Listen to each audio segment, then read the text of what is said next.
Vamos lá?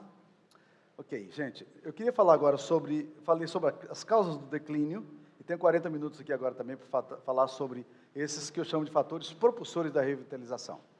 Por que igrejas crescem e por que igrejas não crescem?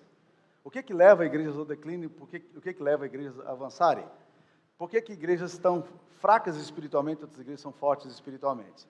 Eu trabalhei negativamente os pontos, agora eu queria trabalhar positivamente, mexendo aqui com alguns pontos aí. Vamos ler esse texto aí de Isaías? Eu acho que é um texto mais que apropriado para nós, Isaías 64. Se rompesses os céus e descesses, os montes tremeriam diante de ti, como quando o fogo acende os gravetos e faz a água ferver. Desce para que os teus inimigos conheçam o teu nome e as nações tremam diante de ti. Pois quando fizeste coisas tremendas, coisas que não esperávamos, desceste e os montes tremeram diante de ti. Eu tenho a sensação de que Isaías, quando fez essa oração, ele estava orando por alguma coisa que parece que ele percebeu que tinha se perdido no tempo. Deus, estou com saudade desse negócio. Deus, eu queria que alguma coisa diferente acontecesse no meu coração, na minha comunidade, na minha vida. E meus queridos, um irmão me procurou aqui falando, pastor, eu estou pego exatamente nesse momento que o senhor falou aí, da incredulidade. E eu sabia que isso se identificaria com muita gente honesta aqui. Essa questão da incredulidade do coração é complicada. Existe uma música daquela cantata Eram 12, quando eles falam de Dídimo, e a música faz a seguinte pergunta: o que fazer se o coração não consegue mais crer o que sabe ser verdade? Vou repetir. O que fazer se o coração não consegue mais crer o que sabe ser verdade? O que a gente faz quando aquilo que a gente crê, os pressupostos da gente parece que se perderam aí na história da gente? Quando a gente não crê nesse poder revitalizador do Evangelho, tá? Eu queria trabalhar um pouquinho sobre alguns fatores que são propulsores em termos de crescimento da igreja. Primeira coisa que... pensava que ficasse melhor, viu, gente? Lamentavelmente, mas aqui está escrito Novo Vigor Missionário. Ficou bem ruim, tá? Novo Vigor Missionário. Uma coisa que acontece com a igreja quando ela começa a experimentar essa questão da propulsão é um olhar para o mundo. Quando essa igreja começa a olhar para os desafios dos campos e a investir nos campos. Nós estamos hoje comprando um terreno para construir um templo, como eu falei para vocês, de 1.800 lugares. E nós compramos uma área com 20 lotes, 7.500 metros quadrados, e estamos pagando R$40 mil por mês. Esse mês deve ir para R$46 mil por mês. É uma sangria terrível na nossa igreja. Mas nós o conselho decidiu o seguinte: nós não vamos mudar nenhuma estratégia missionária para comprar terreno. Nenhuma. Pelo contrário, nós vamos aumentar. A nossa igreja, ela tira de cara 10% do que entra do bruto dela para missões. 10%. E ainda contribuímos com mais R$17 mil por mês para a plantação de novas igrejas na região, em parcerias e investimento. O resultado é que a nossa igreja hoje investe R$78 mil mensais para fora dela, antes de começar a pagar as contas dela. Eu chego lá na minha igreja, às vezes, para conversar com o tesoureiro, nós não temos uma reserva técnica. Se você perguntar, quanto de reserva técnica vocês têm num momento como esse? Eu falo, nenhuma. E é interessante, porque Deus tem mandado, e muitas vezes eu chego lá para o tesoureiro e pergunto, como é que estão as coisas, irmão? Sim, pastor, esse mês o negócio está difícil, cara. Vamos orar? A gente ajoelha lá e ora por isso. E isso tem sido para mim um desafio imenso, porque eu nunca trabalhei com a igreja que tivesse tão poucos recursos, os recursos tão limitados em termos de investimento, como a gente está falando. A gente costuma dizer que money follows vision. Eu estou com aquela sensação de que dinheiro não segue visão, coisa nenhuma, tá? Porque eu estou com um monte de visão e o dinheiro não vem atrás de jeito nenhum, né?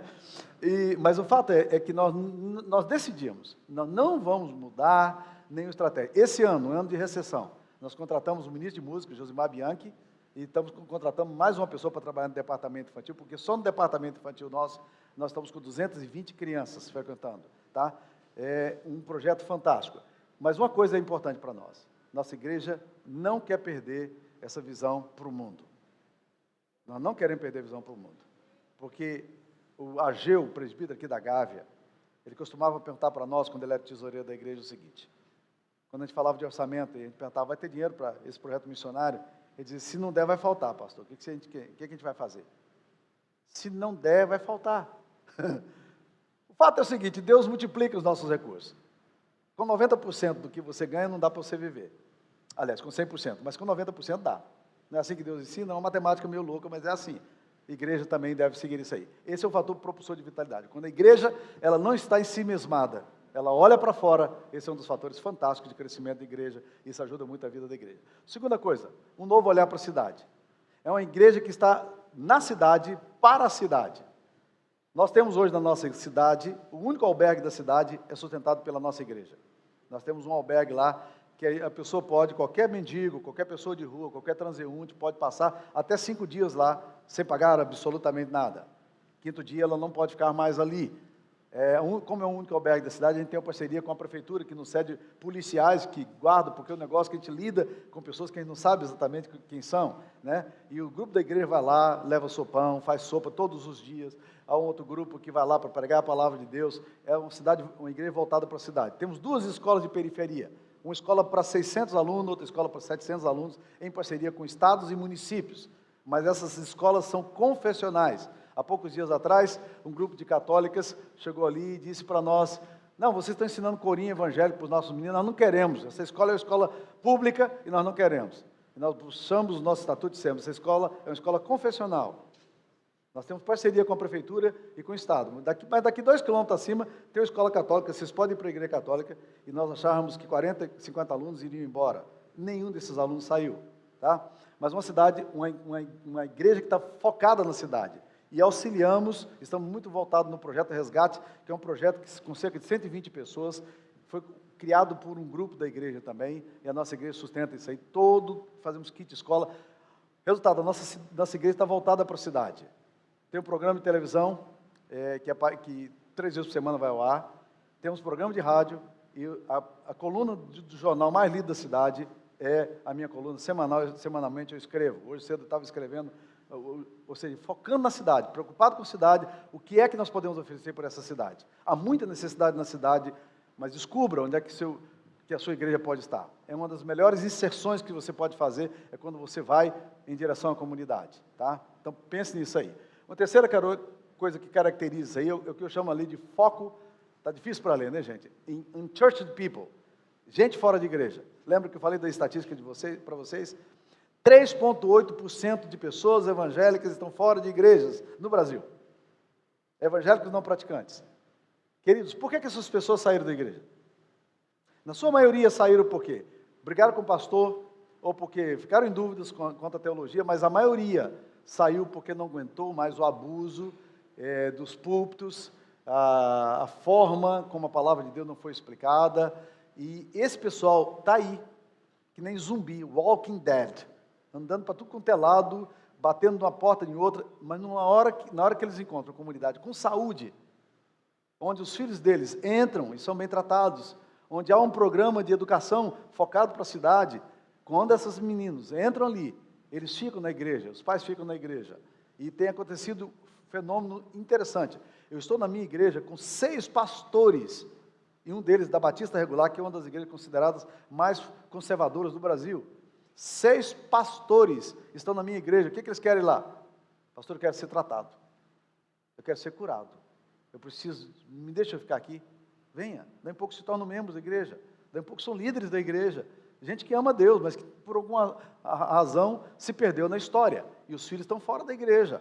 E eles estão fora da igreja. Então, esse unchurched people, esse povo fora da igreja, ou desigrejado, é um foco fantástico hoje de investimento. Cuida bem desse pessoal que está chegando. Há muita gente ferida e machucada, e quando a igreja acolhe bem essas pessoas, o resultado é assim fantástico, tá? Das coisas que geram muita atração nisso aí, porque a nossa igreja está focada para a cidade. Todos os eventos da nossa igreja, eles não são feitos para a igreja. Agora eu tive um problema sério. Nós fizemos Semana Santa, nós temos 270 vagas para um acampamento. Cheguei na igreja e falei: vocês façam inscrição logo, porque senão vocês vão ficar sem inscrição. No domingo seguinte, todas as inscrições já estavam cumpridas. O que é interessante. 35 pessoas vieram, e não são evangélicos, não. Eles querem ir para esse acampamento, porque ouviram falar da bênção que ia levar os meninos para esse local. Nós temos uma propriedade, e essa propriedade tem uma cachoeira de 52 metros, Salto de Corumbá, dentro da nossa propriedade, tá? Um dos pontos mais lindos do estado de Goiás. E essas pessoas querem ir para lá. O acampamento é nosso. E a gente faz encontro de mocidade, tivemos agora encontro de mocidade para 280 pessoas. 280 moços no carnaval, e é para a cidade. Toda vez que vem perguntar, pastor, vamos fazer isso só para nós? Eu falo, eu não faço evento na igreja só para nós, tá? Enquanto casais, a gente faz para a cidade. Tudo que a gente faz, a gente está pensando na cidade. Como é que nós podemos fazer para alcançar as pessoas perdidas dessa cidade, tá? Isso é muito importante em termos de propulsão, quando a igreja está focada nisso aí. Mas uma das coisas mais fantásticas para mim é isso aí, conversão impactante. Se você quer a sua igreja crescendo, tem que pedir a Deus para que Deus te dê frutos sazonados. Os 2 melhores amigos que eu tenho na minha igreja hoje são frutos do meu trabalho pastoral. Uma delas, a melhor terapeuta da cidade, que tem fila para conversar com essa mulher. Essa mulher, ela ia para o nosso grupo de estudo, que era feita na casa da filha do governador, que é membro da nossa igreja. Ela ia para a nossa igreja e ela disse para mim, eu vinha para cá só para criticar o senhor. Eu queria só causar problema. Mas o evangelho foi alcançando o coração dessa mulher. E ela cuida de toda a recepção da nossa igreja hoje. Essa é uma das mulheres que mais integram pessoas hoje na vida da igreja. E como ela tem acesso a pessoas de classe alta, o resultado tem sido um negócio impactante. Essa mulher veio a Jesus por causa do trabalho da gente ali. O meu melhor amigo hoje lá, o Paulinho, ele era um cara que estava afastado de igreja há 27 anos. Os filhos dele, ele separou da esposa dele. Um dia, e o filho dele era da igreja. E o filho dele falava, pastor, como é que a gente faz para trazer o papai para cá? Falei, nós precisamos orar. E eu vou te dar alguns livros para você levar, e você começa a levar esse livro, mas não fala para ele ler, não. Se você falar para ele ler, ele não vai ler. Ele era birrento. Resultado, esse homem se converteu a Jesus. E eu diria o seguinte, eu nunca fui tão abençoado na minha vida, não só pela companhia dele, mas é um homem que hoje dá testemunho em tudo quanto é evento de casais, vai para Manaus por conta própria, um grande empresário, chegou a ter 28 empresas na cidade de Anápolis, um cara com muito poder aquisitivo. Um tempo atrás me chamou para passear com ele. Ele disse, pastor, eu acho que eu nunca expressei para o senhor e para a sua esposa o quanto nós somos gratos por aquilo que Deus fez através da vida do senhor. Levou para a gente para um restaurante chique em Goiânia, nós jantamos, ele é meu companheiro de caminhada, e no final ele colocou um cheque no meu bolso. Eventualmente acontece, né, de uma igreja, de alguém colocar um cheque no bolso. Eu voltei para casa, e quando eu abri o cheque, eu falei, ele deve ter errado os números. Ele tinha colocado 10 mil para mim, 10 mil para minha esposa, e 6 mil para minha sogra, que é esposa de pastor, é viúva, esposa de pastor. Ele colocou 26 mil reais no meu... Eu liguei para ele e falei, Paulinho, eu acho que você errou nos números. Ele disse, não, pastor, isso é o mínimo que eu posso fazer para expressar o meu amor por você, sabe? E quanto vocês são queridos para nós. Ele deu 26 mil reais para a minha família, assim, brincando com a gente, porque ele ama Jesus, tá? Vocês estão entendendo qual é o ponto? Quando essas pessoas se conversam, sabe o que começa a acontecer? As pessoas vêm, aí ele cresceu na igreja, um homem extremamente generoso, aí eu chamei ele para o treinamento de presbítero. Ele falou, pastor, eu não posso porque a minha vida nessa cidade, todo mundo sabe, eu fui adúltero, eu traí minha mulher. Falei, cara, que coisa maravilhosa, já imaginou? Ele dizendo, eu não posso, já pensou servir a Santa Ceia para as pessoas dizendo, esse aqui, pô, conheço o currículo dele. Eu falei, cara, que coisa maravilhosa. As pessoas vão olhar para você e dizer assim, o currículo desse cara é péssimo, rapaz, mas o que Jesus fez com ele? Se Jesus fez com ele, pode fazer com qualquer um, porque salvou até o Paulinho. Vocês estão entendendo? A coisa mais fantástica da vida é quando você começa a ter pessoas na igreja que se convertem em Jesus e você vê o evangelho atuando na vida dessas pessoas e transformando o coração delas, tá? Isso é um dos grandes fatores propulsores. E essas pessoas, o que começa a acontecer? Elas começam a provocar a fé das pessoas antigas. Pessoas acomodadas e caladas na igreja, quietas, elas começam a ser incomodadas com um testemunho vibrante como esse. É uma bênção você ter assim, tá? Hoje, no meu conselho diaconal, somos 21 diáconos, só tenho um da geração antiga. Todos os demais foram integrados no meu ministério, vieram por transferência no meu ministério, se converteram no meu ministério. E isso é fantástico, quando a igreja começa a sofrer essa mutação abençoada, né? Segundo ponto, outro ponto que eu colocaria é despertar de novas vocações. Deus começa a levantar na sua comunidade gente que quer se consagrar para o ministério. Na nossa igreja, depois que eu cheguei, uma menina, uma piauiense, atarracadinha, 50 anos de idade hoje, ela chegou para mim e disse, eu tenho um chamado missionário, quero ir para o campo. Legal, vamos para o treinamento. E começamos com ela, era uma menina apaixonada pelo evangelho. Ela foi para São Luís para servir ao presbitério, lá junto com a Junta de Missão Nacional da nossa denominação. Ela assumiu um campo em Humberto de Campos. 3 anos depois, ela chegou para mim e disse: pastor, eu estou pronto para sair do campo, porque a igreja está organizada. Eu não sou pastor, eu sou missionária. Como? 3 anos, ela tinha construído o templo, ela tinha treinado liderança, ela tinha deixado pastores e presbíteros da igreja. 3 anos. Eu falei: cara, se eu tivesse 10 mulheres dessas, eu revolucionava o Brasil. Tá? Que coisa fantástica, né? Quando a gente vai plantar a igreja na nossa denominação, pelo menos é um negócio extremamente caro e complicado, né? 3 anos essa mulher. Aí ela foi para o campo de Cururupu, Maranhão também. Ela disse: eu gosto de nordestino, não gosto de sulista não, gosto de nordestino.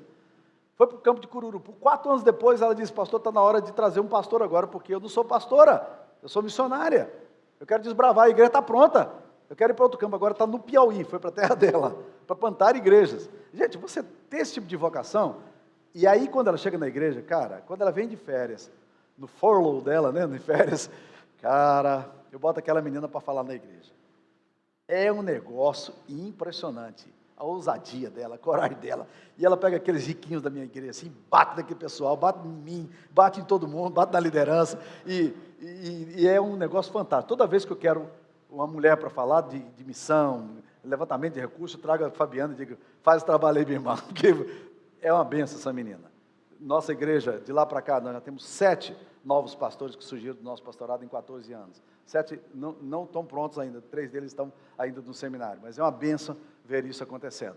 Deus está levantando uma geração nova. E surgimento de novos líderes. Deixa eu gastar um pouquinho de tempo aqui sobre isso. O que acontece muitas vezes com a igreja é que as igrejas, elas têm um plantel de presbíteros, de líderes, de diáconos, né? E não renova a liderança. As mulheres são as mesmas, trabalhando 30 anos no ministério.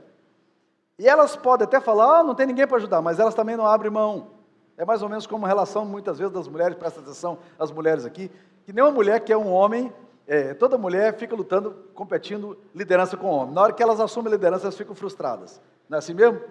Homem, quando permite que a liderança passe para a mulher, isso gera um enorme estresse nela, porque nunca foi propósito de Deus isso aí. A mesma coisa acontece. Irmãos e irmãs não abrem mão para a geração nova sair. E lá nós estamos batendo o tempo todo nessa tecla. Treinamento de liderança, treinamento de liderança, treinamento de liderança. Minha esposa é professora do Haggai Internacional. Ela dá curso todos os anos praticamente no Havaí, vai para lá para dar cursos para treinamento de liderança no mundo inteiro. Por causa dessa formação dela, ela me cobra constantemente essa questão de descobrir gente com potencial de liderança na igreja. Ela pergunta: cadê os novos líderes? Quem que você está olhando? Quem que você vai treinar esse ano? Com quem você está lidando?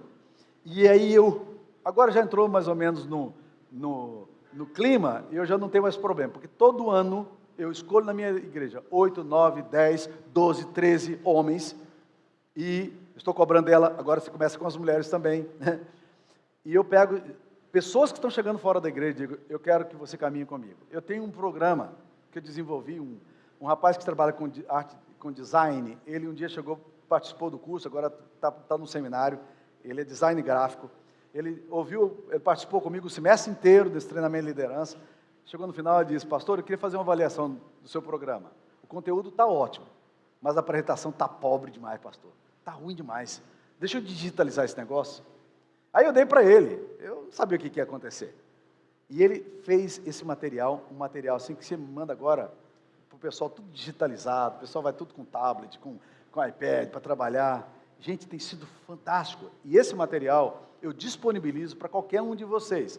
Agora, talvez você queira um programa, é um programa meu que eu desenvolvi, pegando ideias de vários lugares, você também pode dar uma melhorada nele e adaptar para a sua realidade, mas o fato é o seguinte: eu disponibilizo esse material para vocês, ele vai em PDF para vocês podem usar, com muito prazer. Eu tenho disponibilizado isso para muitas pessoas, você pode pegar também. Aí teria que ter alguém que se responsabilizasse, quem está, sabe, o Restore Brasil, eu mandaria para o site, você deve ter um site, né? Manda para o site, vocês baixam lá, fazem o download, alguma coisa assim. Mas vale a pena você ter esse material, até porque muitas vezes a gente não sabe como começar. E esse material, principalmente o início dele, ele é todo focado em diálogos, relacionamento seu com Deus, com o mundo, com a igreja, com a família, consigo próprio, como é que está a sua fé, e é muito desafiador, a discussão é muito produtiva, é muito boa, é muito enriquecedora. Todo ano eu descubro líderes novos. Da minha igreja, 14 presbíteros. Eu tenho 3 presbíteros da antiga geração. 11 vieram comigo. 21 diáconos. Só um é da antiga geração. Todos os demais vieram comigo.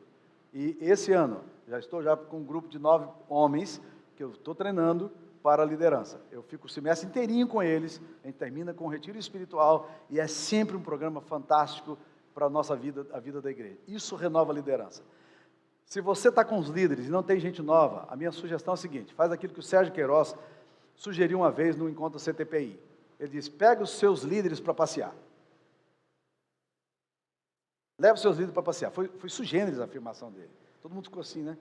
Ele disse: o problema é o seguinte, você vem para cá, você recebe uma informação, dados novos, gente trazendo ideias novas, e você chega com muito gás ali, mas você não tem a comunidade vindo com você. Então, num encontro desse, traga o seu presbítero com você, traz o seu diácono com você, traz um potencial líder com você, deixa ele tocar em áreas diferentes, vê que existem coisas diferentes sendo feitas, que a igreja está acontecendo. Isso é uma bênção para a vida da igreja, tá? Mesmo que você não tenha novos líderes nesse caso, mas pelo menos você pode dar um upgrade dos rapazes que estão lá com você, né? Tá bom? E aí, meus queridos irmãos, a gente colocaria outra coisa: novo sopro do Espírito e implantação de igreja. Porque o novo sopro do Espírito, nada disso que nós estamos falando vai acontecer se esse sopro aqui não vier. Se Jesus não estiver operando, meus queridos, não vai dar. Vai acontecer aquela historinha que a gente sabe de cor e salteado, do rapazinho, do jumentinho que levava Jesus para Jerusalém. Já ouviram essa história? Né?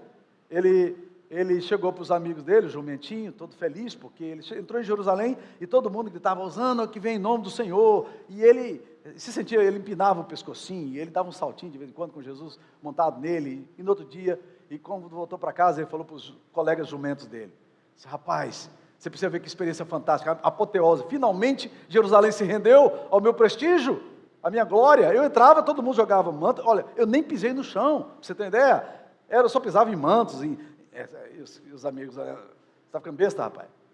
Um jumento igual você? Eu estou falando, cara. Foi uma glória. Eles gritavam, rapaz. Eles estavam entusiasmados. Eles não deixavam pisar. Você imaginou? Um jumento nem pisar no chão, cara. Que coisa maravilhosa. Aí, eles foram no outro dia e chegaram ali, e aquele jumento foi entrando achando que todo mundo viria aplaudi-lo novamente. E ninguém aplaudia.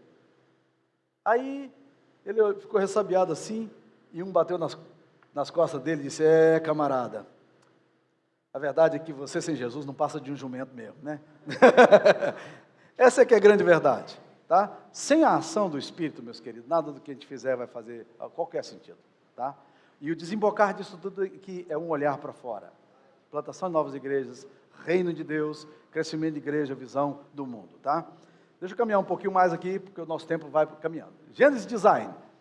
Eu tive acesso a esse material, assisti uma palestra com o McManus, lá nos Estados Unidos, algum tempo atrás, no treinamento de plantador de igreja, e eu fiquei impressionado com esse ponto. Ele era um biólogo e estudou muita biologia, tentando entender o seguinte: a igreja é um organismo vivo. Então, quando você pensa em organismo vivo, você está pensando em quê? Naquelas coisas que são próprias de um organismo vivo. E ele desenvolveu 5 pontos que ele fala que são próprios de um organismo vivo. O primeiro ponto dele é o seguinte: é que um organismo vivo ele tem um ecossistema equilibrado. A palavra oikos, ela vem do grego, que significa casa. Se nós quisermos pensar em crescimento de igreja, uma igreja saudável, uma das primeiras coisas que a gente precisa fazer é isso aqui. É quando a igreja está em paz. Quando a igreja não sofre muito sobressalto. Esse negócio de igreja que vai lá em cima, volta cá embaixo. O oikos, a casa, está desequilibrada. Então, às vezes, leva um monte de novidade achando que isso é bom. Não. A igreja precisa de um pouco de serenidade. Antigamente, os monges tinham um voto que era chamado voto de estabilidade. Além do voto de pobreza, de castidade e de obediência, eles tinham da estabilidade.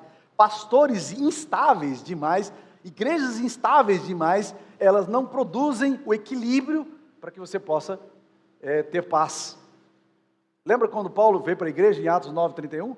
A Bíblia diz que eles pegaram Paulo, jovem convertido, e mandaram ele embora. E Atos 9:31 diz assim: e assim, quando mandaram Paulo embora, a igreja na verdade tinha paz. Foi um alívio para a igreja quando Paulo foi embora. Que bênção, esse menino está causando muito problema aqui, tá?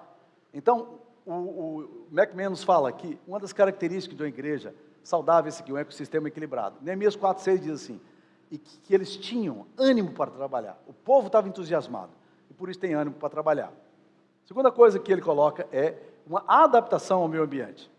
Olha esse texto aqui de 1 Crônicas 12:32, que é fantástico. Ele diz o seguinte, que Davi, quando estava montando o quartel-general dele, ele nomeou 200 homens da tribo de Issacar. Você já ouviu falar da tribo de Issacar?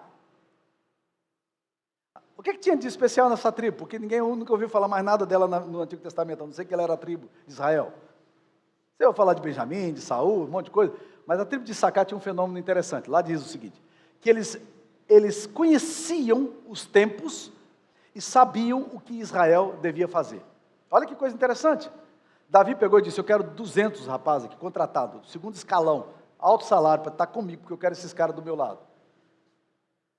Nós precisamos saber o que está acontecendo nessa geração e como vamos responder a essa geração. E uma das características fundamentais aqui é que essa igreja esteja adaptada ao meio ambiente. Existem igrejas que elas pararam no tempo. Elas deixaram de ser movimento há muito tempo e se tornaram monumentos. Quando isso acontece, essa igreja não tem vitalidade, não tem. Por quê? Porque simplesmente ela se perdeu no tempo.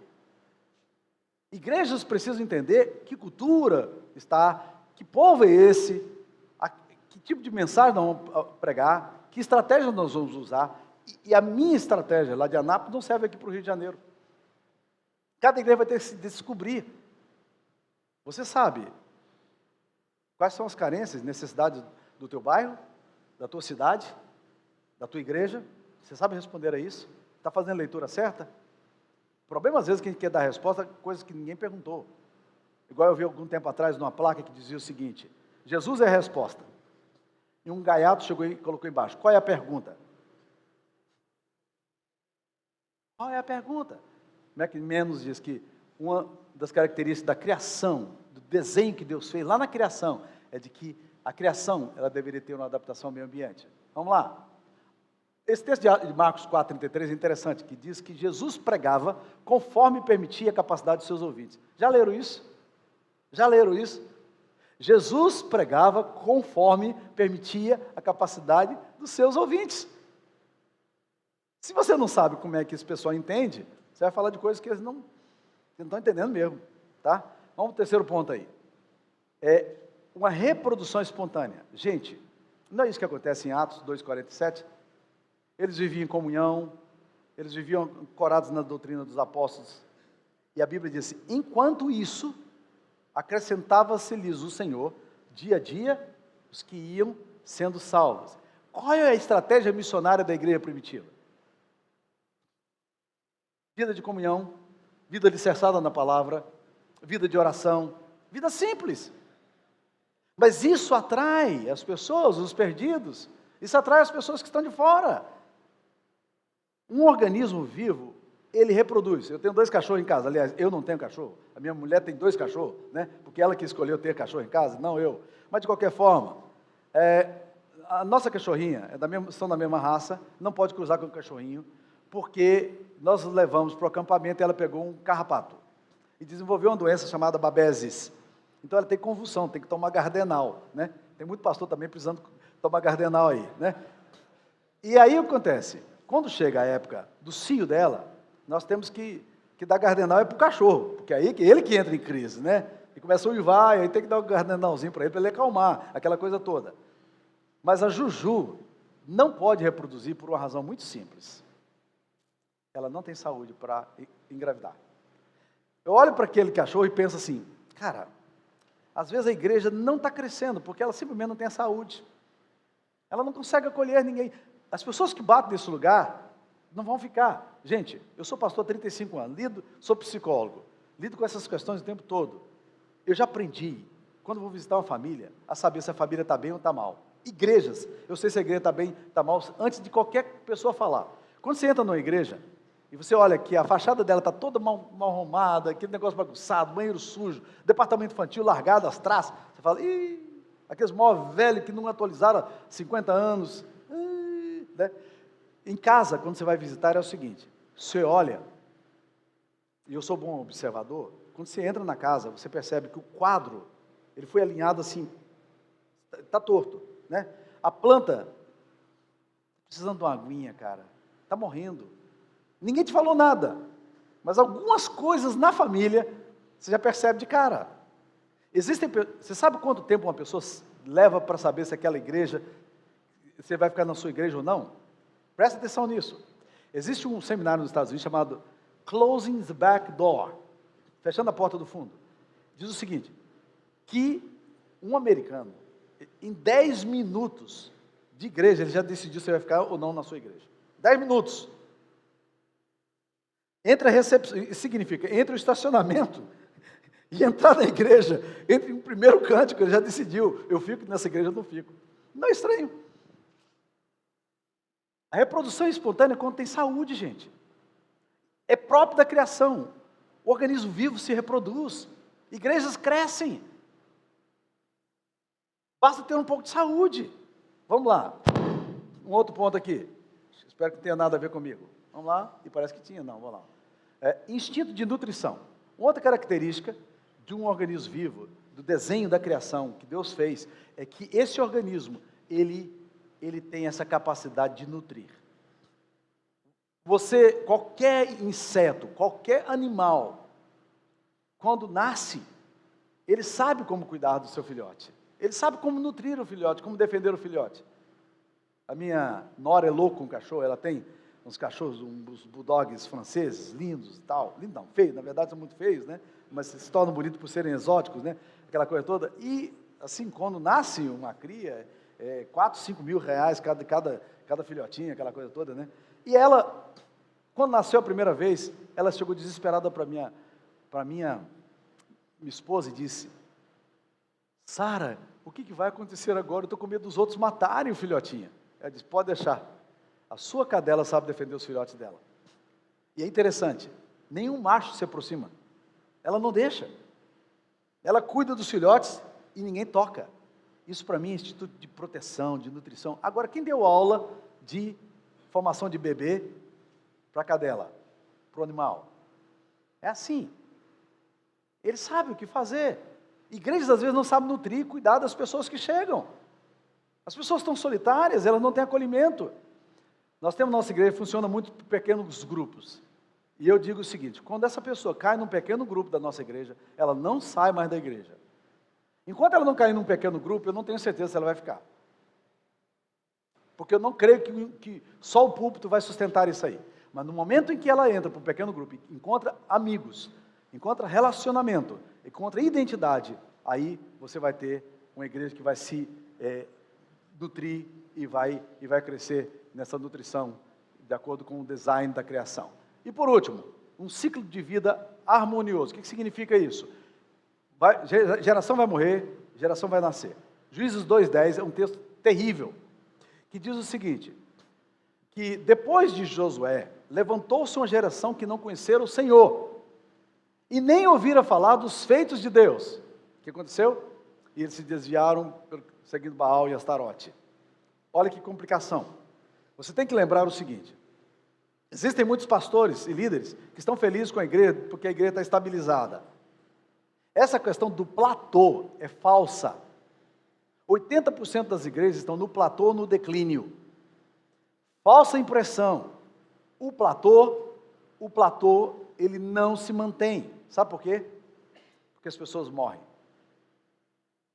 Esse ano, eu perdi na minha igreja 3 pessoas, antigos membros dela. O que é lamentável. Vou te dizer por quê. Primeiro, porque eles foram líderes da igreja durante muitos anos. E segundo, porque durante os 40, 50 anos que essas pessoas frequentaram essa mesma igreja, eles sempre contribuíam para a igreja. E o orçamento vai lá para baixo. Porque essas pessoas têm compromisso com a igreja. E você sabe disso como pastor. Agora, você tem que entender o seguinte, uma nova geração está chegando. Domingo passado deu uma palavra na minha igreja. Falei, a gente sabe o que está acontecendo na nossa igreja? Muitas pessoas aqui estão terminando faculdade, estão começando a trabalhar, e eu não vi o dia de vocês entrarem na igreja ainda. Não estou entendendo. Vocês não entenderam que nós precisamos contribuir? Que vocês, jovens, precisam aprender a contribuir também para a igreja de vocês? Vocês precisam se reeducar, casar jovens, olhar assim para ele, casar jovem, vocês precisam se reeducar. Agora, uma outra coisa fantástica. cuidar da geração nova. Por quê? Porque uma outra geração está levantando. Um dia desse, eu cheguei lá na igreja e as professoras estavam loucas, porque na idade de 7 a 8 anos, nós tínhamos 29 meninos na nossa igreja. 29 meninos. Pastor, onde é que a gente coloca tanta gente? As salas não cabem. Eu falei, que problema maravilhoso, não? Que coisa boa, né? Aí eu disse para ela, você já parou para pensar? Que daqui 10 anos, muitos desses meninos já estarão sendo líderes aqui na nossa igreja, que nós temos que cuidar deles. Essa geração nova que está chegando aí, nós precisamos cuidar desses meninos. Gente, igreja e a vida é assim. Eu estou com 35 anos de ministério, já falei, daqui 8 anos eu aposento, 65 anos eu aposento, se Deus quiser. Vou continuar no pastorado, mas de outra forma. A igreja, não, mas não pode. Pode. Deus tem que levantar outra geração. Olha o que diz esse texto de Atos 36. Diz lá o seguinte, tendo Davi servido a sua própria geração, o que ele fez? Adormeceu.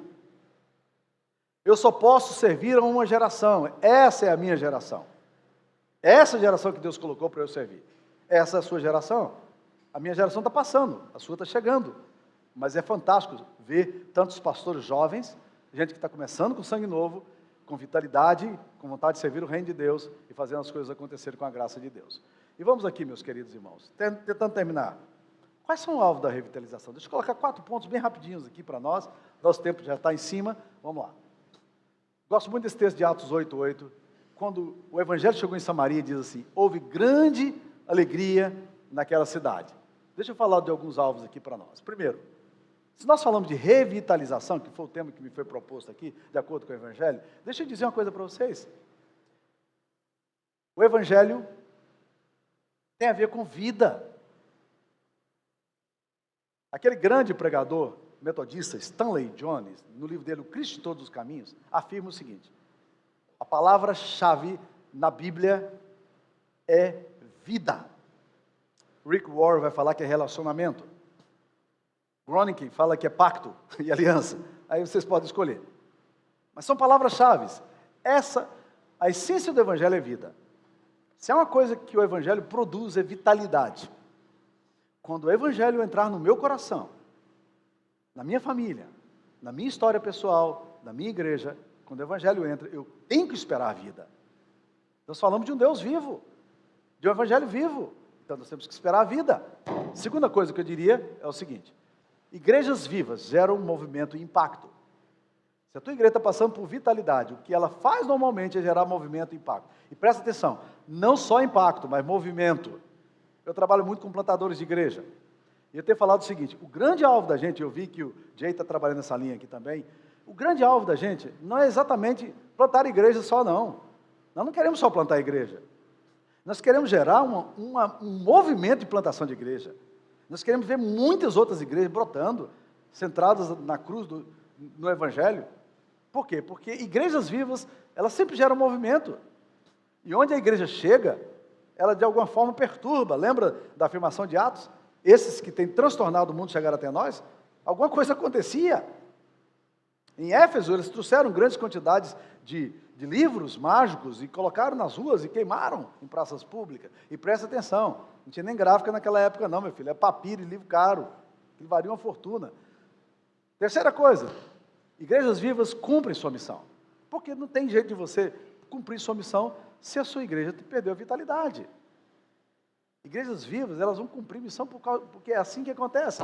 E por último, igrejas vivas glorificam a Deus. Deixa eu terminar com a última historinha aqui para vocês, para exemplificar isso aqui. Se a sua igreja não glorifica a Deus, se a sua vida não está glorificando a Deus, você está perdendo o ponto da sua vida. Certo garoto, ele resolveu estudar violino na escola. E os professores estavam muito encorajados, porque aquela escola especificamente resolveu fazer um recital na cidade para poder trazer as pessoas para ver o que estava sendo produzido na escola. Era uma forma de propaganda. Então eles pegaram os melhores meninos, os melhores estudantes, e trouxeram todos aqueles meninos ali para tocarem. E aí tinha apresentação em conjunto, tinha apresentação individual, e tinha um garoto ali que era muito bom em violino. E o professor disse, você vai tocar violino para nós. Há um momento que você vai tocar sozinho o violino.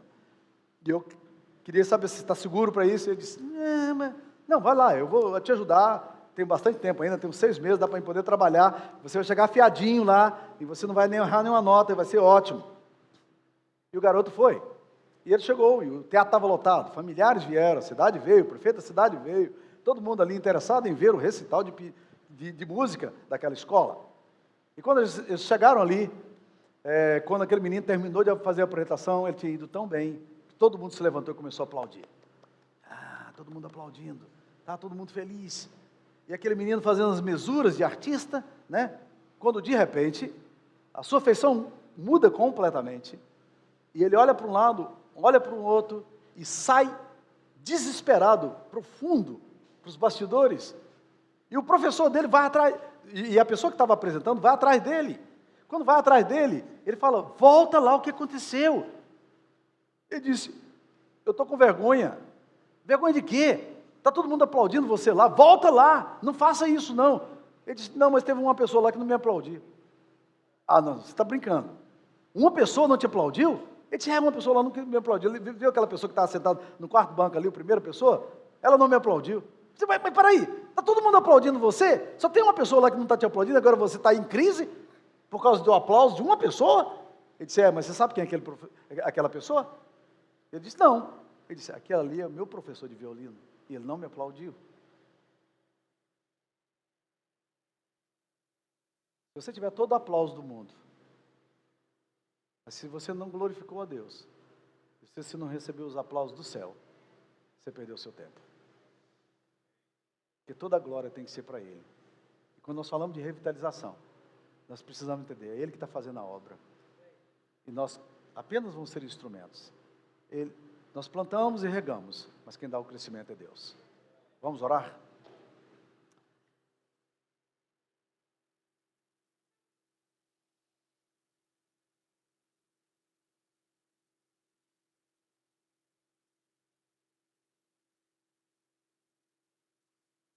Pai, tenha misericórdia de nós.